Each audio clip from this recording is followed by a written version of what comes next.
Hey everyone, today we'll be discussing about the Chicago Cubs. As you all know, Theo Epstein is the general manager of the team, and Joe Maddon was their manager until they parted ways and he ended up leaving to manage the Los Angeles Angels.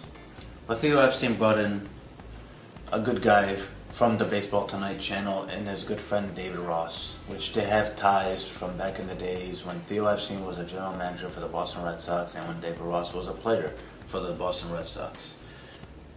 As you all know, this team is going to rely heavily on their offense and their offensive core. Their superstar on that team is Javier Baez that plays shortstop.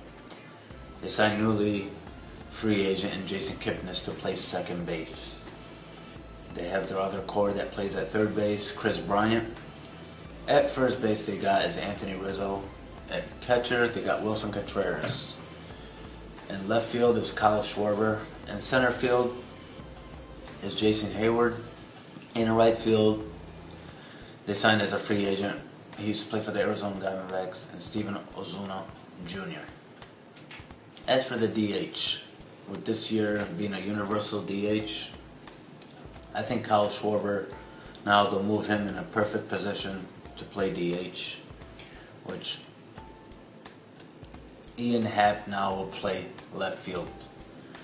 But this team is going to rely heavily also on their pitching staff, which contains of John Lester, Yu Darvish, Kyle Hendricks, Jose Quintana, and Tyler Chatwood. And they got a couple of guys in the bullpen, which the closer in the ninth is Craig Kimbrell. There's setup man in the eighth. He used to be the closer for Milwaukee Brewers. Now he's signed to be the setup man in the eighth to lead the way for Craig Kimbrell in the ninth. What this team's going to be relying on is probably looking to try to get off to a good start, because this could be the last year that the core stays together. As you all been hearing for the past year, they don't know if they were going to trade Bryant or Rizzo or Schwarber or Wilson Contreras, but they had them all on the table. Offer up and trade, see what they can get back, see how can they build a minor league system. You know, all in all, this team does look good on paper, but I just don't know if they really improved that much compared to what the Cincinnati Reds did in their division with the St. Louis Cardinals, the Milwaukee Brewers, with the Pittsburgh Pirates.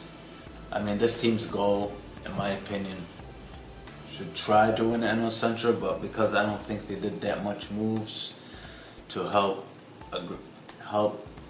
them to succeed this season, they should just try to fight for the wild card berth. And David Ross in this 60-game season would be a good experience to get his feet wet for any new manager in Major League Baseball. But here's the deal. If they don't cut it this year, I can see this team the next year or the following year end up really blowing up the team, moving pieces, help build up the minor league system, and start looking towards the future. Because that was the main goal, to be honest. So we don't know what's going to happen as time goes on. We'll see where this team takes them, where it ends up taking them towards the end of the season, this 60-game season. All in all, hopefully it'll be a good run for them and not their last. Thank you very much. See you next time.